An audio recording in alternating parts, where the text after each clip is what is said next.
क्या आपको पता है दोस्तों कि फैक्ट्री में चुंबक कैसे बनता है और इसे चिपकने की ताकत कैसे और किसके पास से मिलती है?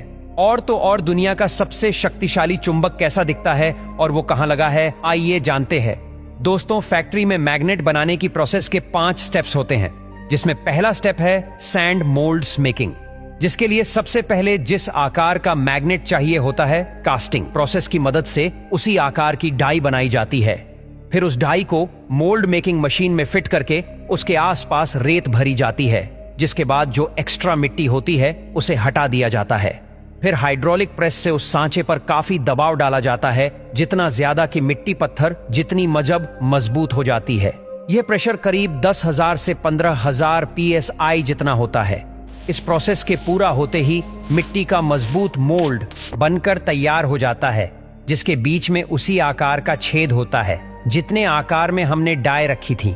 यानी अब उस सांचे से हम उसी आकार का मैग्नेट बना पाएंगे। चलिए अब बढ़ते हैं दूसरे स्टेप की तरफ, जो है मेल्टिंग।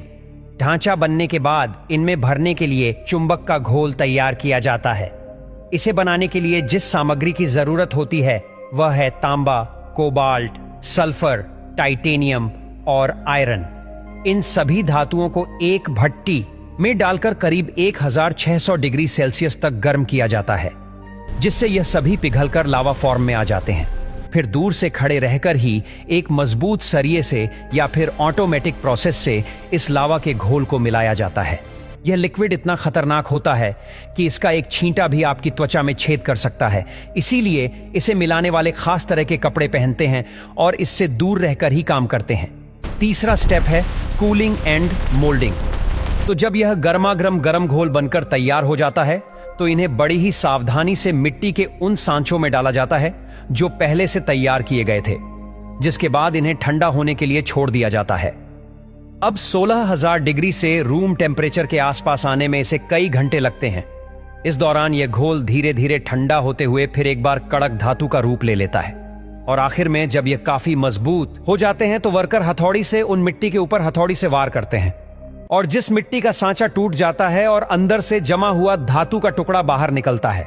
अब आप सोच रहे होंगे कि हथौड़े के बार से चुंबक का आकार बिगड़ नहीं जाएगा, तो बता दें कि ठंडे होने के बाद ये इतने मजबूत हो जाते हैं कि हथौड़े से इनका कुछ भी नहीं बिगड़ता। ऊपर से इनमें आयरन कंटेंट भी काफी ज्यादा होता है जो इन्हें स्ट्रेंथ प्रोवाइड करता है। खैर, अब इन मेटल के टुकड़ों को छांट कर मिट्टी से अलग कर दिया जाता है, लेकिन अब तक ये मैग्नेट नहीं बने, बल्कि सिर्फ साधारण से लोहे के टुकड़े हैं जिनमें अब जादू से मैग्नेटिक पावर डाली जाएगी।